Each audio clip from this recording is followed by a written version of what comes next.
What if I told you that the quiet street on the edge of town could be a way better investment than a shiny downtown skyscraper? Well, it's true. There's a brand new real estate gold rush happening right now, and it is not where you'd expect. For the longest time, the dream for so many of us was that big city life, right? The bright lights, the cafe on the corner, everything just a walk away. But what if that dream is kind of changing? What if the place we're all really looking for is somewhere new? Exactly. And this number right here is the reason why. 9 times. In some of these totally unexpected places, rents are growing 9 times faster than in those big city centers we always thought were the only game in town. Whoa, 9x? That's not just a little change, that's a whole new playbook. It's a total game changer for sure. And this is what we're calling the Great Rent Rebalance. The best way to think about it is to imagine our cities as two different gardens. For decades, one garden got all the sunshine and water. But now, well, things are starting to balance out. Okay, so let's get into these two gardens. First, you've got the crowded town square. That's your central business district, the CBD. It's the dense, concrete heart of the city that we all picture. But the real magic, the real growth is happening in what we're calling the sunny meadow, or the urban fringe. These are the vibrant, blooming areas just outside that old school core.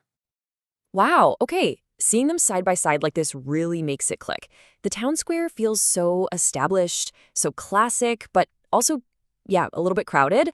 But the Sunny Meadow, it just looks so open and full of potential. It feels like there's so much room to breathe and, grow something new there. That feeling of potential is exactly what's powering this whole shift. So let's dig in and look at the seeds of this new trend. What's actually causing this massive change in where people and their money are deciding to plant themselves? All right, let's break it down. There are three big things happening all at once. First, the work from anywhere rainbow. JP Morgan points out that the pandemic basically supercharged a trend that was already bubbling up. Second, millennials are starting to plant their roots, and they're looking for different things. And finally, it's the simple, timeless search for more space and, let's be real, affordability. People want a backyard and an extra room without breaking the bank. And this isn't just a hunch we have, the data is all there. I love this quote from Daryl Fairweather at Redfin. She basically says that as people get priced out of those super popular cities, they're just widening their search. And guess what they're finding? That perfect mix of a great life that's also affordable, right there on the urban fringe. Exactly right. So while some people might look at this and see a problem for big cities, we see it as a huge, beautiful garden of financial opportunities just waiting to be discovered. This is your chance to see where that financial sunshine is heading next. Oh my gosh, you can actually see the beanstalk growing here. Look at this chart. Places like Fulton Market in Chicago or Gangnam in Seoul are just exploding with growth, leaving the old city centers in the dust. And the numbers, according to JP Morgan, are just wild. These fringe markets are growing anywhere from 2.5 to 9 times faster. That is a massive economic shift. And this table is the perfect summary. We're calling it the vibe check.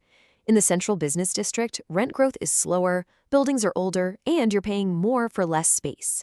But hop over to the urban fringe. Rent growth is through the roof. You've got new, beautiful garden-style developments, and you get more space and more affordability. It's a pretty compelling choice, isn't it? Okay, this is all so exciting, but it brings up the biggest question of all, right? The trend is real, the data's clear. So how does someone listening to us right now actually go out and find their own little patch of that financial sunshine? That is the key question, and it's not as simple as just move to the suburbs. This whole trend is forcing us to completely reimagine what a city even is. So let's take a little peek into what the cityscape of tomorrow might actually look like.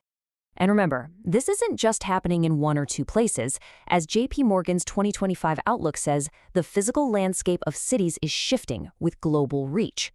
This is happening everywhere, from Chicago to Seoul to Frankfurt. It's a huge structural change for the entire world. So the future is really this amazing mix.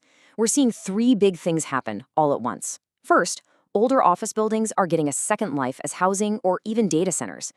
Second, top-tier, premium, eco-friendly office towers are still very much in demand. And third, and this is my favorite, we're seeing this whole new mixed-use vibe pop up in the suburbs, where you have apartments, shops, and offices all blended together into these awesome new community hubs. So, you see, that old debate of city versus suburbs is kind of obsolete. The whole map is being redrawn right in front of us. This isn't just about real estate. It's about choosing our future, our communities, and our financial well-being. So, as you think about this great rebalancing, the real question is, where will you plant the seeds for your future?